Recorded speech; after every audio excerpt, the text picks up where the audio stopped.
le podcast qui vous veut du bien. Nutrition, sport, sommeil et sexualité, décrypté par B-Dreams et ses invités experts. Hello tout le monde et bienvenue dans ce 14e podcast et dernier podcast de l'année 2024. Donc dans ce nouveau podcast Dormez, rêvez, vivez, on va du coup aborder un sujet qui est bien d'actualité. On va parler des fêtes de fin d'année, une période qui est synonyme de joie, de partage, mais qui peut être aussi synonyme de stress. Donc, entre les préparatifs, les cadeaux, les repas et les attentes familiales, il est souvent facile de se sentir submergé. Mais pas de panique, dans cet épisode, nous allons voir ensemble comment transformer cette période en un moment de détente et de plaisir. C'est parti! Donc dans un premier temps, on va identifier les différentes sources de stress qu'il peut y avoir pendant les fêtes de fin d'année. Et on en a noté d'ailleurs plusieurs qui sont de diverses origines et qui n'ont pas du tout forcément le même lien entre elles. Donc premièrement, il y a les attentes sociales. Donc en fait, les gens se mettent en tête que faut absolument que le repas soit parfait, faut que les cadeaux soient les plus originaux, que la tu penses toujours à la belle-sœur, qu'est-ce qu'elle aime, quelles sont ses passions, le cadeau qui vise t'as tellement envie de faire la différence et t'as tellement envie de... Parce que les fêtes de Noël, les fêtes de fin d'année, c'est de la magie, c'est des moments de partage, c'est réellement des beaux moments en famille ou entre amis. Et c'est souvent du stress, et en fait, les gens, les personnes qui doivent organiser se mettent un stress en se disant il faut absolument que ma maison soit la plus clean possible parce que mamie, après, va me faire une réflexion sur le fait que mon lit n'est pas fait au carré. Si j'ai trop cuit la dinde, l'autre belle-mère va pas être contente. Et puis si j'ai oublié le foie gras pour le tonton, ça va pas bien se passer. C'est ça. Si ma déco avec 3 entrées, 4 plats. C'est ça. Si ma déco c'est la même que l'année dernière, ça va pas plaire à la tante parce qu'elle va dire que je suis pas originale et elle va me demander si j'ai des soucis d'argent parce que j'ai pas eu le temps de rénover On sent le vécu. Oui. Bon, pas pour moi, mais pour mes parents, oui.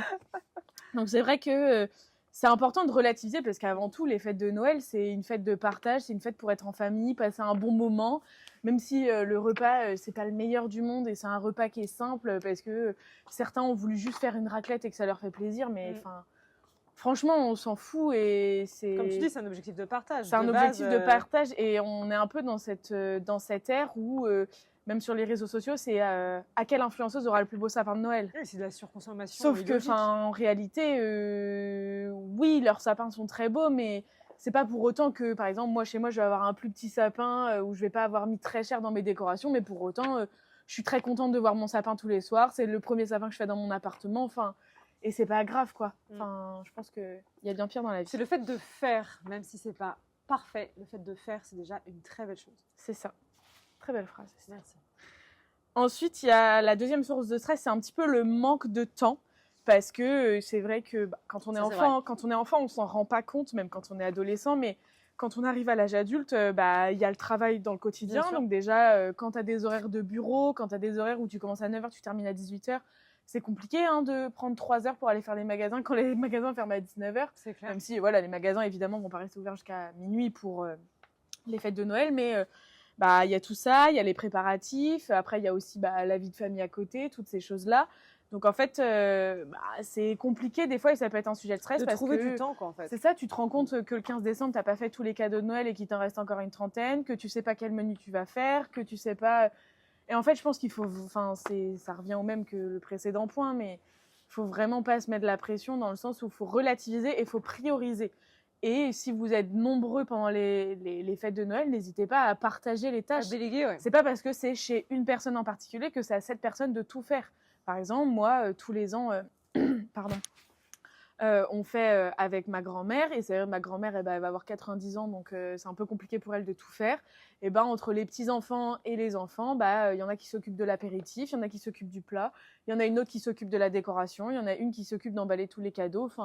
Chacun se répartit un peu et au final, du coup, personne n'est stressé. Tout le monde a fait un petit truc, ça a fait plaisir à tout le monde de rapporter quelque chose. C'est participatif. Et en même temps, du coup, personne n'est stressé. T'as personne qui est non plus toutes les 30 minutes à devoir se lever parce que paniqué, parce que la bûche est restée trop longtemps au congèle ou des choses comme ça. Tout le monde met la main à la pâte. Sauf si c'est une bûche glacée. Voilà. Ouais. Bon. Voilà. Après, la troisième source de stress et qui est une des plus importantes, c'est la question financière. C'est vrai qu'on sait que les dépenses... Oui, c'est sûr que chacun a ses moyens. On ne peut pas avoir le même Noël chez tout le monde. Ça, c'est clair. Il faut accepter que on fait avec nos moyens et ça sera quand même très très beau parce qu'on sera avec nos proches.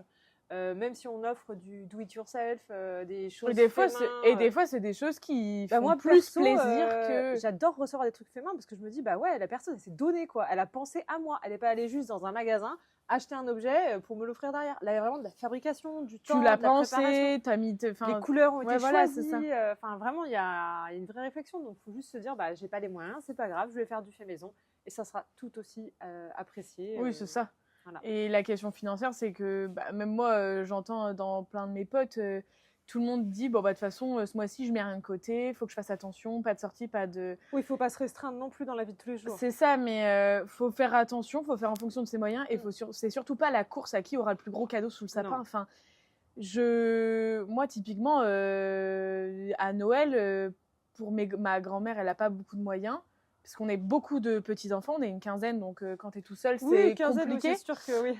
Et bah, par contre, on a tous un petit cadeau à une vingtaine d'euros et on est tous hyper contents parce que on a tous un cadeau qui est, par contre, pour le coup, très personnalisé. Typiquement, moi, je venais de changer d'appart, donc j'avais eu une petite déco que je voulais depuis longtemps pour mettre dans mon appart. Comment mon frère avait déchiré un vêtement pour le sport, et ben ma grand-mère lui a racheté, mais il était trop content parce que c'était un truc qu'il aimait trop. Besoin de mettre des 100 000 et en fait, au final, on n'a plaisir. pas eu des cadeaux à 200 euros et pour autant, on était tout aussi contents, quoi. Complètement. Et du coup, enfin, dernière source de stress, c'est pas des moindres, les relations familiales. Ça, c'est difficile de faire l'impasse sur ça. Ouais, parce que tu vis ta soirée avec eux ou ta journée. Obligé de les avoir parfois. Et je pense que c'est encore pire pour les personnes qui ont des petites familles. Parce que, par exemple, nous, typiquement, on est des grandes familles. Donc, on se retrouve facilement, on est 25 à chaque fois. Donc, en fait, typiquement... Bon, moi j'ai une petite famille, personnellement. Moi, c'est pas le cas. Différent. Mais au pire, si j'avais un tonton que je pouvais pas me voir, c'est pas grave, on est 25. Donc, en fait, il y a tellement de bruit, il y a tellement d'enfants. Moi, à table, on est 6, tu vois. Donc, en fait, si t'aimes pas quelqu'un, bah, c'est compliqué de... Difficile d'éviter les sujets de discussion quand t'es 6 ou 8 à chaque fois à table. C'est ça. Après, pour autant, qui dit fête ne dit pas non plus s'écraser et se laisser marcher dessus par la personne avec qui ça se passe pas bien. Le but, c'est pas non plus de gâcher les fêtes ni quoi que ce soit. Il faut aussi prendre sur soi. Mais faut prendre sur soi aussi, parce que, bah, voilà... c'est les fêtes de Noël et bon, c'est une fois dans l'année, mais... Puis il faut se dire que tonton Gilles, il est raciste et puis on fait avec. Voilà, faut juste se dire... On le voit une fois dans l'année. On le voit une fois dans l'année. C'est pas grave. On laisse tonton Gilles à côté de mamie Christelle et puis on fait avec une fois dans l'année. Une fois dans l'année. On lui parle pas. On lui parle vous pas. Lui adressez pas la parole. On même ne lance pas de sujet de société politique, économique. Et tout ça, on évite très, à Noël, bien. C'est important. Faites des jeux en famille, des loups-garous, des choses comme ça, c'est bien. Des jeux de société, ça rapproche. Ça évite. Évitez de parler politique ou d'avoir le tonton qui vous met les infos toute la soirée. Ça m'est arrivé aussi et du coup, bah, ça a engendré des débats sur BFM très houleux. Ah bah, c'était ça. Lui, il adore BFM, mais en fait, il avait mis ça en fond et du coup, bah, en fait, après, on était chez lui, donc nous, on n'a pas osé dire grand-chose. Sauf que le problème, c'est que ça a débattu sur des sujets très, très, très houleux, parce qu'à l'époque, c'était la période du Covid, etc. Enfin, c'était une période où tout le monde n'était pas forcément d'accord. Dans la famille, il y en avait qui voulaient se faire vacciner, d'autres qui ne voulaient pas. Enfin bref, c'était tout un truc. Et en fait, le repas a un peu fini en autre boudin, et tout le monde se faisait la gueule. Et il y avait juste les enfants qui couraient autour de la table en faisant un loup-garou. Voilà, c'était vraiment une ambiance. C'était les plus heureux, donc faites des jeux. Si vous voulez faites des loups-garous. Évitez les conflits, comme on disait, sur les relations familiales. Essayez de partir sur des jeux de société amusants pour justement partager et entre les enfants et entre les adultes. C'est ça, et n'hésitez pas aussi à... Nous, on le fait beaucoup plus dans ma famille maintenant. Avant, on faisait moins parce qu'on était beaucoup plus jeunes, nous les enfants.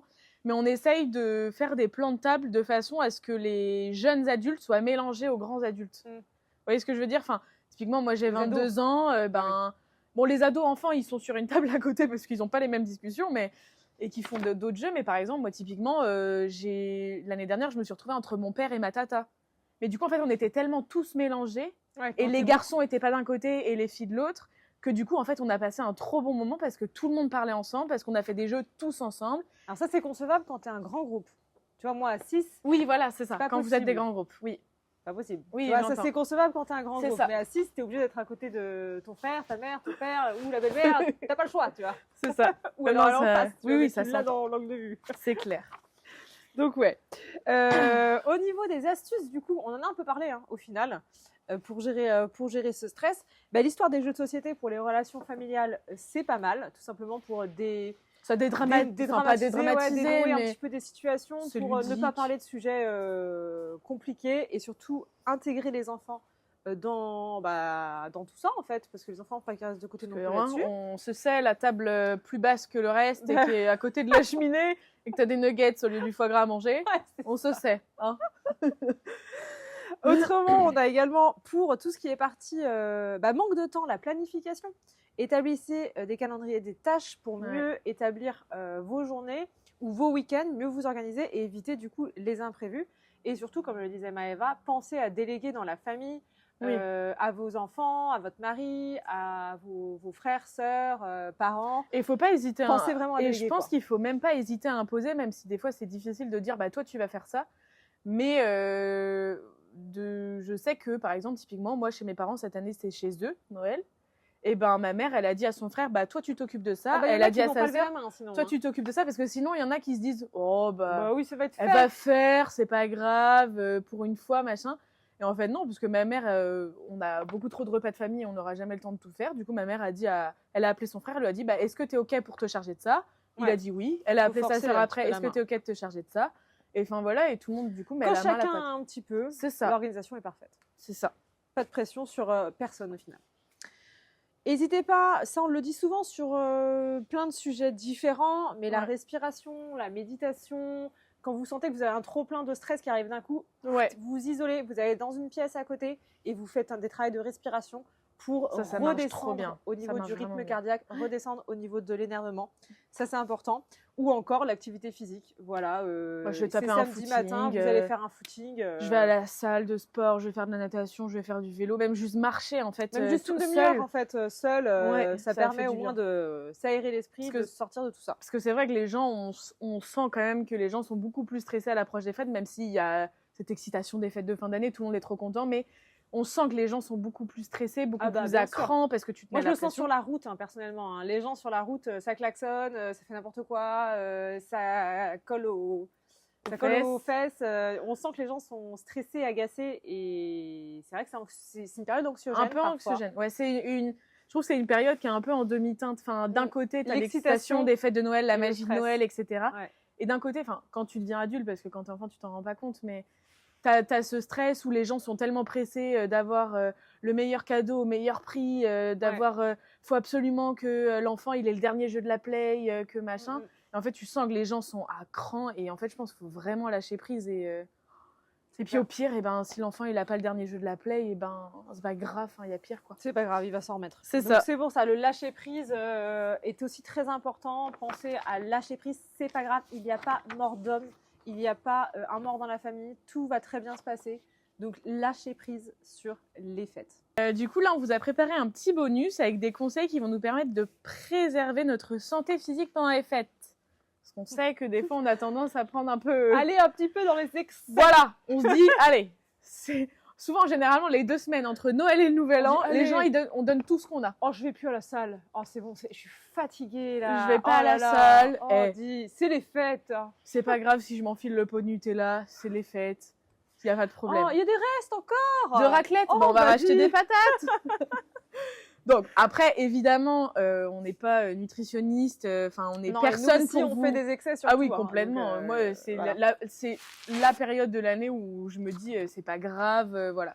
Mais c'est quand même important d'essayer à côté pour que ce soit une bonne énergie, parce que oui, du coup, on mange beaucoup plus gras, on consomme de l'alcool, etc. Ça nous fatigue. Et franchement, c'est des fêtes où, généralement, c'est pas des fêtes qui sont très reposantes, parce que du tout. Généralement, quand tu manges pas équilibré, t'as pas réellement de bons apports en termes d'énergie. C'est pas les bonnes calories qu'on ingère et qu'on digère. Tu te sens lourd, tu te sens plus fatigué, t'as du mal à dormir parce que t'as trop mangé. C'est ça. Y a pas mal de choses. Donc là, on va vous donner quelques petites astuces qui peuvent vous faire du bien pendant les fêtes et qui vont vous permettre d'avoir un peu cette bonne énergie. Donc, au niveau des repas, en dehors des repas des fêtes, même si il faut évidemment se faire plaisir, c'est les fêtes de fin d'année, essayez d'intégrer le plus possible des légumes et des fruits frais dans vos repas, surtout en plus en période d'hiver, parce que on a moins la lumière naturelle, déjà les journées sont beaucoup plus courtes, donc on a moins cette exposition à la lumière naturelle, donc on a moins d'apport en vitamines. Donc essayez vraiment de consommer des fruits et des légumes de saison qui vont vous apporter vraiment cette bonne énergie, qui vont vous apporter les bonnes calories, les bonnes fibres. Surtout pour la digestion aussi, quand on a des repas lourds, de manger un fruit acidulé va faire beaucoup de bien au niveau de la digestion. C'est ça. Et puis, essayez aussi de modérer les portions, parce qu'on sait que à Noël ou au Nouvel An, souvent, des fois, chez les grands-parents, il y a 2 entrées, puis il y a 3 plats, et puis il y a 4 sortes de fromage, et puis il y a la glace, et puis après, il y a les chocolats, et puis, nous, je sais qu'on a connu ça dans ma famille, où on avait 3 entrées, 3 plats, 3 desserts. Moi, oui. Donc, clairement, tu ressors de là, tu manges pas pendant une semaine. Donc, en fait, faut vraiment essayer, avant et après, d'essayer de modérer un peu les portions pour que vraiment, à la fin des fêtes, on n'ait pas ce trop-plein où on a le foie qui est complètement saturé, où on se retrouve... c'est entre chaque repas de fête, en fait... entre chaque repas de fête, c'est de réussir à se dire, je fais une soupe ou je vais manger juste une tartine avec des fruits. Voilà, c'est de se dire, entre chaque repas de fête, manger léger et équilibré. Quoi. C'est ça, exactement. Ensuite, deuxième point important, on n'oublie pas de s'hydrater. Il faut boire énormément d'eau parce que pendant les fêtes, pour les adultes, on boit beaucoup de vin, on boit de l'alcool. Et les aliments, généralement, qui sont très salés, déshydratent. Par exemple, le foie gras, ça déshydrate énormément. Tout ce qui est gâteau apéritif, toutes ces choses-là. Donc, essayez vraiment de boire régulièrement de l'eau tout au long de la journée. Et en plus, l'eau va permettre de drainer et de vous aider à digérer et à ce que votre métabolisme soit bon pendant les fêtes et que vous ne vous retrouviez pas à la fin de vos vacances avec plus 5 kilos sur la balance. Alors, j'exagère, mais... ça peut arriver, je pense. Ça peut arriver. Oui, je pense que ça a déjà arrivé. Mais je pense, c'est sûr et certain que l'eau, ça va vraiment vous aider à drainer et à éliminer tous les excès, entre guillemets, qu'on va faire beaucoup plus facilement. Troisième conseil, c'est un peu, ça rejoint ce qu'Estelle a dit précédemment, mais essayez vraiment de bouger régulièrement et de conserver à minima une petite activité physique, même si, on a beaucoup plus de repas de famille, on a beaucoup plus de choses de prévues, mais essayez de vous garder quelques petits temps, ne serait-ce que d'une demi-heure, 20 minutes par jour. Moi, je sais qu'après chaque repas de famille, de fête, ou même autre repas de famille, à chaque fois, on va faire une balade digestive d'1 heure. À nous, tout le temps aussi. Et du coup, on appelle ça la balade digestive. En fait, c'est vraiment, on finit le repas et souvent, on se dit, on fait le dessert après ou le café après et on dit, on va se balader et puis après, on revient, c'est le café ou alors le dessert. Mais au moins, on a marché, on a fait notre activité physique d'après le repas. Nous, on fait souvent aussi, et vraiment, c'est important, même les journées où il n'y a pas les fêtes, mais de vous dire, allez, aujourd'hui, je prends juste 20 minutes pour aller marcher, faire un petit footing ou faire un peu de vélo ou même juste faire un petit peu de yoga, un petit peu de pilates chez soi. C'est des choses qui font du bien au corps pendant les fêtes. Complètement. Et enfin, du coup, dernier conseil, et c'est ce qu'on disait depuis le début, soyez indulgents avec vous-même. Rien ne sera jamais parfait. Aucune fête n'est parfaite, même si... Aucune famille n'est parfaite. Ouais, c'est ça. Même si vous idéalisez beaucoup ce que les influenceurs font paraître sur les réseaux sociaux, et c'est très bien parce qu'ils font paraître de la bonne énergie, de la good vibes, etc. C'est important. Mais c'est pas parce que vous n'avez pas le plus beau sapin de la Terre, c'est pas parce que vous avez mangé simplement une raclette à Noël, c'est pas parce que vous avez eu le dernier iPhone sous le sapin que vous avez passé des mauvaises fêtes de fin d'année. C'est pas parce que vous avez une petite engueulade avec votre maman ou avec votre papa que ça a gâché toutes vos fêtes. L'important, c'est de relativiser. C'est ça, relativiser, c'est de prendre les moments de partage qu'il y a à prendre, de profiter de ses proches, et voilà. Exactement. C'est un peu la synthèse qu'on va se faire. Dans tous les cas, c'est vraiment les fêtes de fin d'année. C'est une période qui est très spéciale pour tous, on le disait, que ce soit en termes d'excitation ou en termes de stress. L'important, c'est vraiment de prendre soin de vous, écoutez vos conjoints, écoutez votre famille et partagez des beaux moments avec eux en fait. Partagez des beaux moments avec eux, vivez ces moments pleinement parce qu'on ne sait pas quand est-ce que la vie va s'arrêter. Donc, vivez ces moments pleinement en toute sincérité et sérénité. C'est ça. Voilà. Et profitez. Ne vous mettez pas du stress inutilement, alors en fait. Que c'est juste des moments qui sont beaux à partager. Exactement, qui sont destinés à être beaux. Voilà. On a à peu près tout dit sur cet épisode. Et on est ravis de faire ce dernier épisode de l'année avec vous. Merci d'avoir été avec nous sur ce podcast dédié aux fêtes et tout au long de cette année. Nous espérons que vous avez trouvé nos conseils utiles et que ce moment a réussi un peu à vous détendre davantage. C'est fini pour aujourd'hui. Dites-nous si ça vous a plu en commentaire et si nos conseils vous ont été utiles ou pas à la suite des fêtes. Et n'hésitez pas à aller checker nos précédents épisodes qui sont déjà sur notre chaîne YouTube et Spotify Dormez, rêvez, vivez. Et pour nous donner un petit peu de force en cette fin d'année, n'hésitez pas à liker, à suivre et à partager notre podcast si ça vous a plu. On vous souhaite de très belles fêtes de fin d'année. Prenez soin de vous et de vos proches. Et puis on vous dit à l'année prochaine pour de nouveaux épisodes. À l'année prochaine. À bientôt. Dormez bien, rêvez en douceur et vivez pleinement avec Be Dreams.